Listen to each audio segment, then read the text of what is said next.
Fossils of new human species discovered in Philippines cave. Fossilized bones and teeth suggest a long-lost cousin that scientists dubbed Homo luzonensis. Fossil bones and teeth found in the Philippines have revealed a long-lost cousin of modern people, which evidently lived around the time our own species was spreading from Africa to occupy the rest of the world. It's yet another reminder that, although Homo sapiens are now the only surviving members of our branch of the evolutionary tree, we've had company for most of our existence. And it makes our understanding of human evolution in Asia messier, more complicated and whole lot more interesting, says one expert, Matthew Tasheri of Lakehead University in Thunder Bay, Ontario.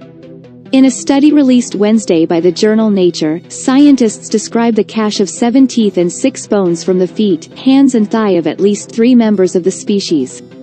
They were recovered from Callao Cave on the island of Luzon in the northern Philippines in 2007, 2011 and 2015. Tests on 2 samples show minimum ages of 50,000 years and 67,000 years. The main exodus of our own species from Africa that all of today's non-African people are descended from took place around 60,000 years ago. An analysis of the bones from Luzon led the study authors to conclude they belonged to a previously unknown member of our Homo branch of the family tree. One of the toe bones and the overall pattern of tooth shapes and sizes differ from what's been seen before in the Homo family, the researchers said. They dubbed the creature Homo luzonensis.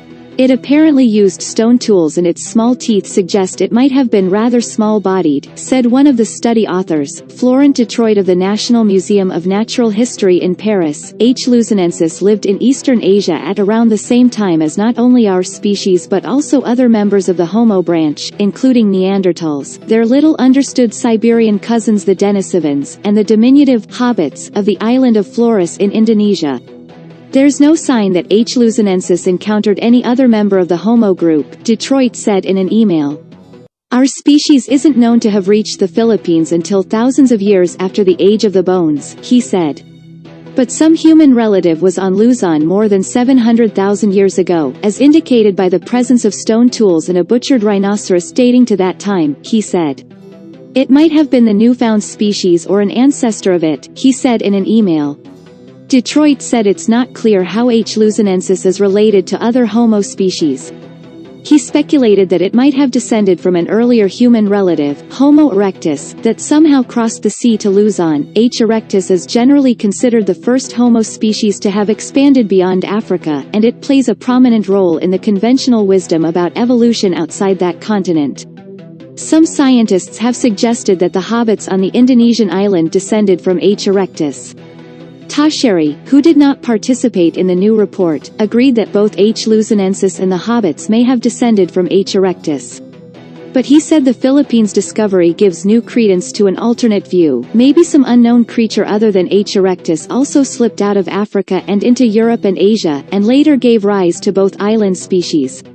After all, he said in an interview, remains of the hobbits and H. luzonensis show a mix of primitive and more modern traits that differ from what's seen in H. erectus. They look more like what one might find in Africa 1.5 million to 2.5 million years ago, and which might have been carried out of that continent by the mystery species, he said. The discovery of the new human relative on Luzon might be smoke from a much, much bigger fire, he said.